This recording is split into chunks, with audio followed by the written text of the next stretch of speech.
Nirirespeto daw ni VP Sara ang desisyon kung matutuloy ang paikipagtulungan ng Pilipinas sa ICC. Alam niyo mga kotsero, I think hindi ko alam kung bakit iniisip pa rin ng mga dilawang pig CPP na matutuloy yan. Alam niyo, ewan ko lang pero para sa akin misinformation na yan eh. Ewan ko lang kung ba't nagpapatuloy pa yung ganyang kwento-kwentuhan na yan. Hindi ko naiintindihan talaga. Pero sige, i-deklaruhin natin. Tayo ang maglinaw, di ba? Kung makulit sila, di mas makulit tayo. Okay, ito kasi yung balita, mga kotsero. Ayan.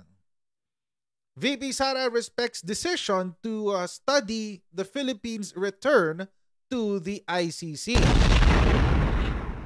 Kung babalik man. Hindi ko talaga alam kung bakit ito hinighlight nila yung understudy na yan. Pero nilinaw na natin yan, mga kotsero. Alam natin kung ano yung ibig sabihin ni Presidente dyan. At para sa mga taong hindi pa rin alam o hindi pinipili na magpakabulag, pipi at bingi dito sa issue na to, ito yung video, papakita ko ulit. Ayan. Hindi, sige mamaya na lang. Unahin natin yung video ni VP Sara. Ito kasi yung sinabi ni VP Sara kanina nung siya ay may event ng DepEd kanina eh. Actually, in-announce nga din daw dito na mahigit 1,000 daw ng kaso ng verbal abuse ang idinulog sa kanila. So, I think kailangan ma-address yan, mga kotsero, sa totoo lang. Kasi ang dami nun. Higit 1,000. Marami yun, mga kotsero. At sana mabigyan din ng solusyon yan. Kasi syempre, ang eskwelahan nga naman is the second home of our children. Tayo nga sa mga tahanan natin, ayaw natin abusuhin ng pamilya natin. Tapos sa ibang lugar, yung hindi nagpapakain at hindi naglulong sa kanila sa mundo, sila yung aabuso sa anak natin. Hindi, walang ganun. Hindi pwede. Walang ganun. Okay? But anyway, punta tayo dito sa issue.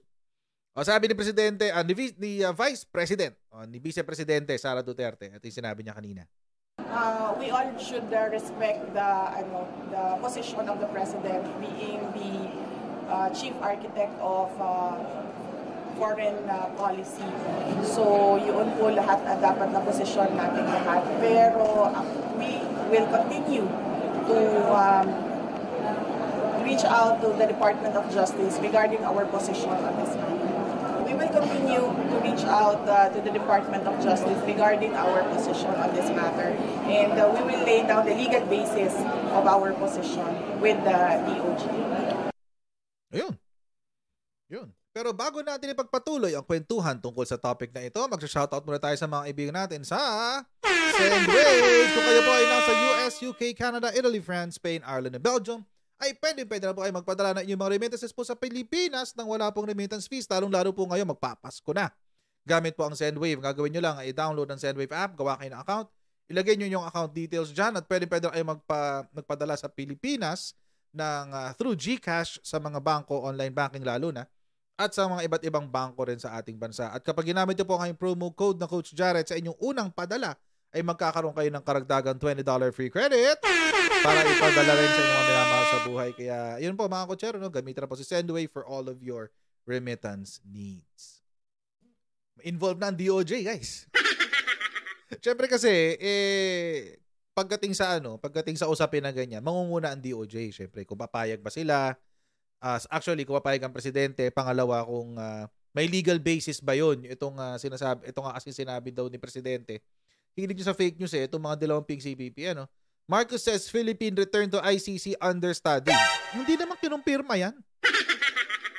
Wala naman sinabi si presidente na, pinag-aaralan talaga namin yan at baka bumalik tayo sa ganitong taon o sa ganitong buwan.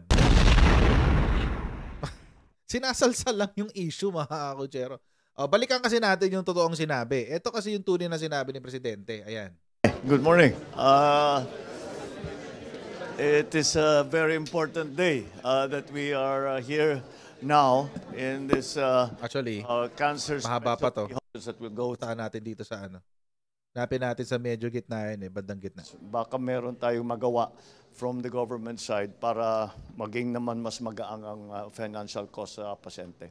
Ito na, yan. On? ICC. Oh, okay. Sir, I knew sir, this. there's a resolution filed by some Yes. lawmakers Yeah. asking the government to cooperate with ICC para ma-push through daw yung probe. What do you think of this, sir? Would you Well, allow this? this is not unusual, but it's really a sense of the House resolution. And it's the sense they're just expressing or manifesting the sense of the House that perhaps it's time to allow or to cooperate with the ICC investigations. But there, as I have always said, there are still some problems in terms of jurisdiction and sovereignty. Now, if we can solve those problems, then that would be something else. But medyo fundamental yung mga question na ganun eh. Because if you're talking about the sovereign jurisdiction of the ICC, especially since we have withdrawn from the Rome Statutes a few years back, that brings into question whether or not this is actually possible. There is also a question, should we return under the fold of the ICC? So that's again under study. So we'll just keep looking at it and see what our options are.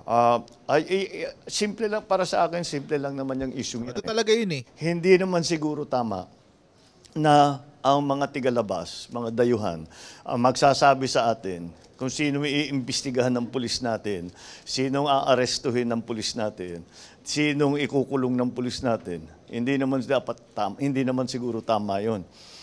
Dapat Pilipino lang ang gumagawa niyan. May pulis naman tayo, may NBI naman tayo, may DOJ tayo. Kaya nila yung trabahong yan. And that's really where the conflict is. Yeah. All right? O, yun. Napakalino nun, guys. Balikan natin, ha? Balikan natin yung sinabi ni Presidente tungkol dyan, ha? Napakalino kasi. Hindi ko alam kung bakit merong mga taong mini-misinterpret. They're misinterpreting this on purpose. Sinasadya nila na ipalabas yung sinabi ni Pangulong Duterte na kontra kay VP Sara. But that's not the case. It is not. Eto ka, napakalinaw. Huwag na natin pag-usapan yung English kasi English yan eh. Pero alam naman na naintindihan natin yan. Eto yung sa bandang huli. Hindi naman siguro tama yun. Dapat Pilipino lang ang gumagawa niyan, yung manghuhuli nga. May pulis naman tayo. May NBI, may Department of Justice. Kaya nila ang trabaho ngayon and that's really where the conflict is. Anong ano dyan? Ano ang gray area dyan? Walang gray area dyan. Walang gray area dyan. In fact, mga kutsero, for the benefit ng mga DDS na nandito, kung sakali mang mapadpad kayo sa aking channel, ito ang sinabi ni Salvador Panelo. Sal Panelo to ha.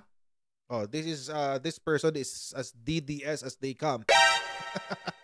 Sabi niya, Salvador Panelo, Duterte's former chief presidential legal counsel, said Marcos' latest statement was just a courteous and diplomatic response to the said House resolution. Ay, mga DDS, awayin niyo si Panelo. Yung mga DDS dyan, awayan niyo si Panelo. Kasi siya yung nagsabi, nagpapaka-courteous lang naman pala siya. As the President of the Republic and Head of State, PBBM is the chief architect of foreign policy, having made repeated pronouncements on the absence of jurisdiction by the ICC over our country. It behooves the legislature as another branch of government to support the official position of the President. Anong sinabi ni Panelo? Ayan, ulit, lakayan natin para kitang-kita yung sinabi ni Panelo.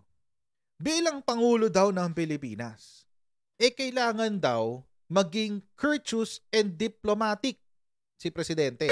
Ibig sabihin, magbigay galang at madiplomasya sa kanyang mga sinasabi.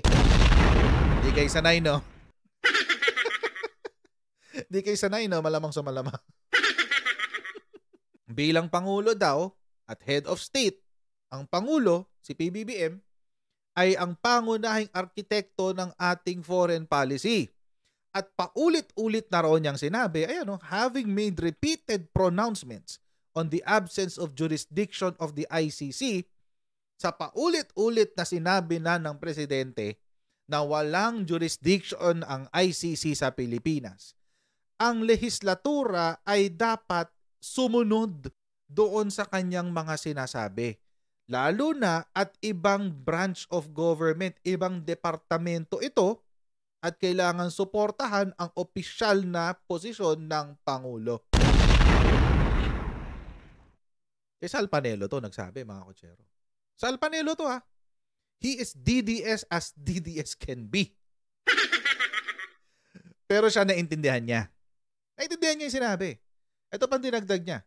To do otherwise is to undermine the authority of the president and present to the outside world that the two branches of our government are at war with each other. Tagalugin natin para naiintindihan ng lahat.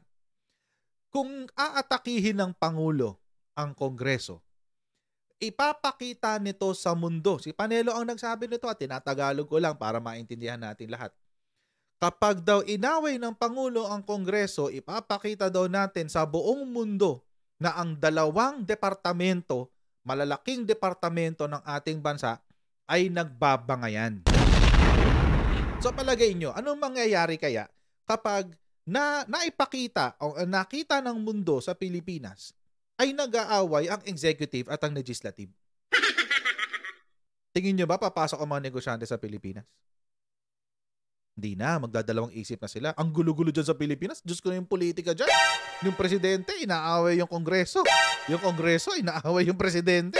My goodness! Hindi politically stable. Idadagdag pa dyan yung walang magandang energy source ang Pilipinas, di ba? Mga kotsero, hindi sa akin galing to, ay Panelo galing to. Ulitin ko lang. He is DDS as DDS can get. Ayan, Salvador Panelo yan ha, hindi sa akin galing yan. Kung aawayin nyo, kung di-disagree kayo sa sinabi ko, awayin nyo si Sal Panelo. Hindi ako. Kaya nga sinabi ni Bibi Sara, irerespeto nila yan. Kasi sila, naiintindihan nila. Nakakaintindihan sila eh. Ano sinabi ni Bibi Sara? Napakalino ng sinabi niya. Vice President Sara Duterte on Monday said she respects President Ferdinand Marcos Jr.'s decision to study the prospect of having the country return as a member of the International Criminal Court. But I doubt it will happen. Kailangan mo i-ratify yan 2/3 ng Congress. We all should respect the position of the President being the chief architect of foreign policy. Yun pong lahat dapat ang posisyon nating lahat. Sa mga anti-Duterte dyan, sinasabi na naman ng mga anti-Duterte, sasabihin, gabi naman itong Vice Presidente Sara Duterte. Akala mo kung presidente na, kung umasta-asta. Alam nyo mga kotsero, ito pong sinabi ni VP Sara Duterte ay nanggaling po sa desisyon ng Supreme Court. Pustahan tayo. Pustahan tayo guys. Ito. GR 23875. Republic of the Philippines, Supreme Court, Manila. Tingnan natin. Saan ba nakakuha yan ni VP Sara? Si Leonin pa nga nagdesisyon dito eh. Anong sabi?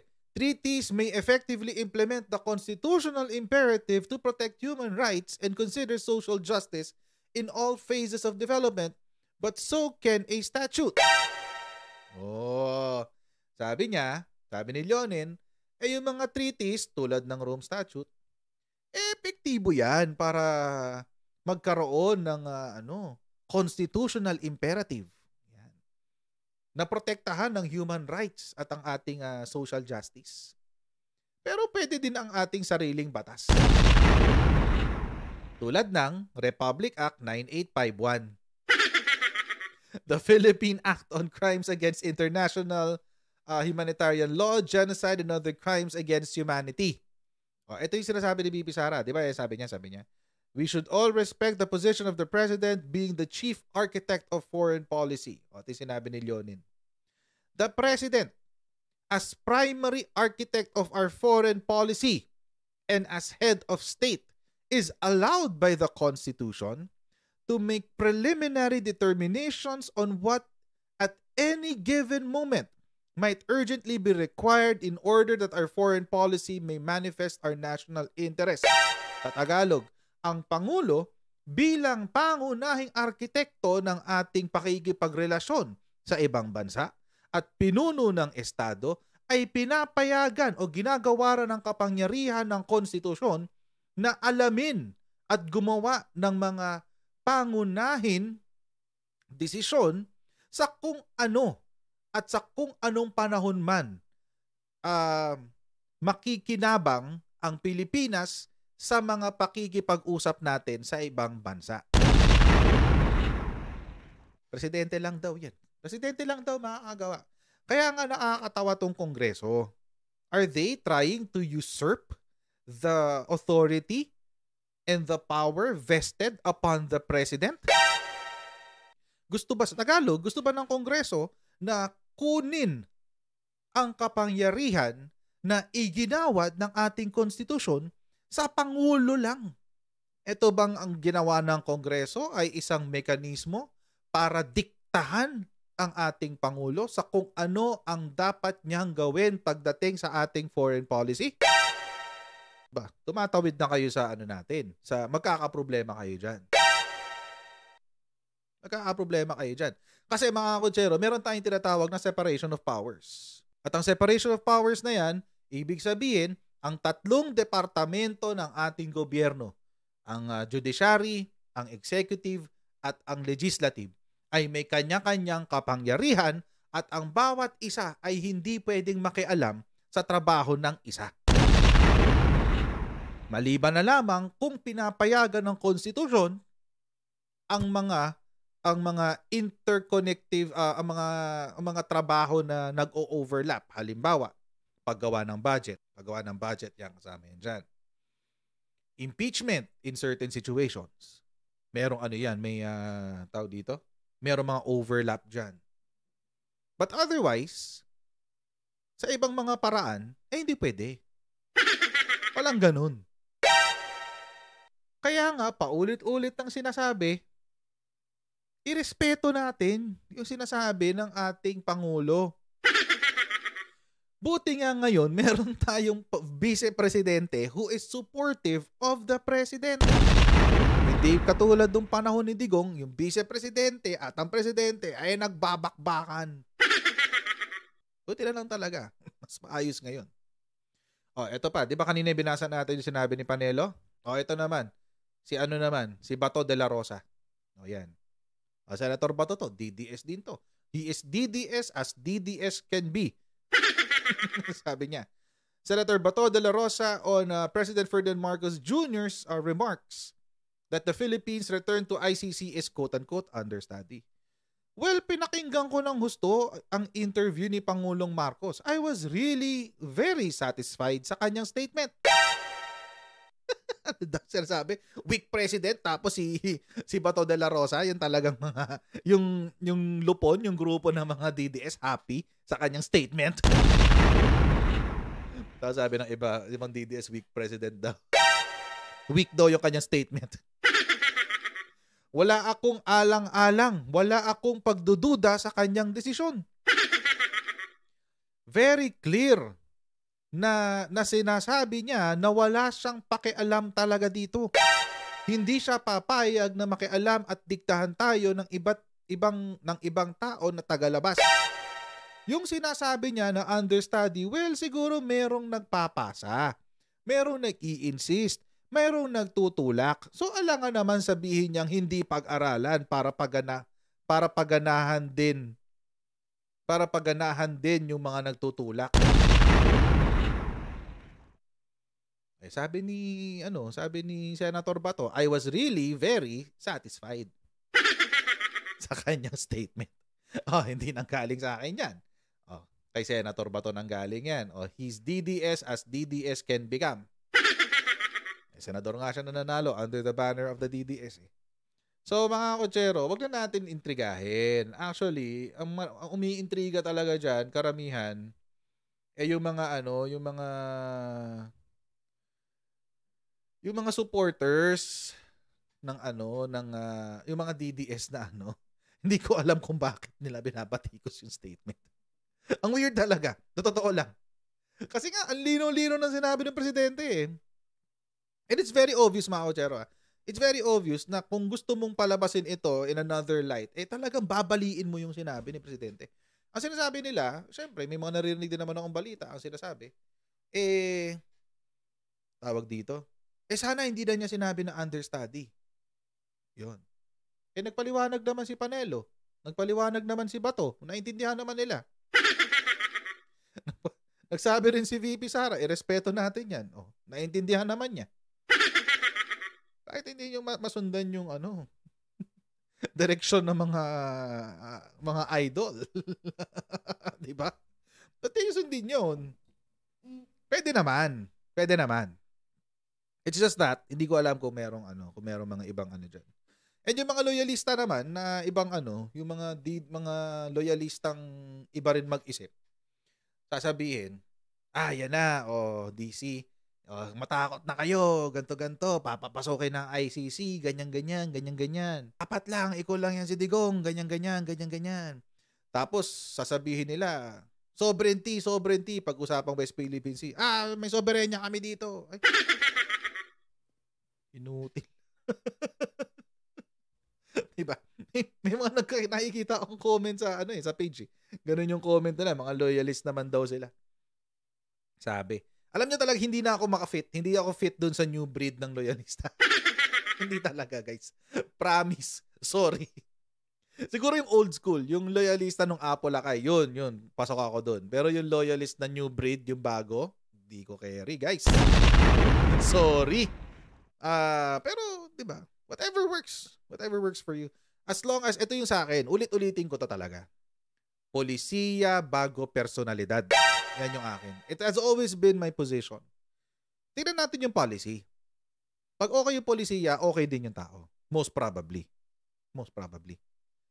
Except for Dilawan. Kasi alam naman natin mga Dilawan, mga yan mga makapili. Mga trader sa bansa yan tsaka mga komunista yan So mahirap na. But pero may mga kakilala akong pink na maayos naman sila. They're level-headed. Mga Dilawan kakamping, maayos naman. Pero na talo sila nung mas marami kasi yung hindi maayos. Pasensya na, guys. Sorry. Sorry na agad. Doon sa mga kaibigan ko na Dilawang pink. Sorry na agad, pero it is a fact. Anyway. So yun. Wag na natin baliin. Let's not play this mind game. Napakalino ng sinabi ni President Bongbong Marcos, naintindihan ni Attorney Salvador Panelo, naintindihan ni Senator Bato de la Rosa, naintindihan ni VP Sara Duterte. Ba't kayo hindi nyo maintindihan? Huwag kasi kayo maniwala sa mainstream media masyado. Kalma lang kasi kayo. But anyway, wag na natin, let's not muddle up this issue. Let's not muddle it up. At saka dun sa mga sa mga DDS tsaka loyalists, namang magkaalyado naman before. Ba't kailangan mag-away ngayon? Hindi ko talaga nakikita yung sense. Hindi ko nakikita yung punto. Nakita ko yung kabilang side, yung mga DDS. Meron ako mga natitira pang mga kaibigan na DDS. Nakita ko rin yung side ng mga loyalista since I grew up as a loyalist. But etong new breed talaga, di ko kaya. Ibang level sila itong new breed. But I understand kung saan sila nanggagaling. And wala namang dapat pagtalunan, walang dapat ewan ko kung bakit may away itong mga to. Kaya nga nilayuan ko na kayo, yung gugulo nyo Anyway. So hanggang dito lang po muna tayo sa video na ito, mga kotsero. Okay, maraming po salamat sa inyong patuloy na pagsuporta sa ating channel. At huwag niyo pong kalimutan mag-subscribe sa ating Coach Jared YouTube channel. And meron din po tayong Facebook page. Pa-follow na rin po yun.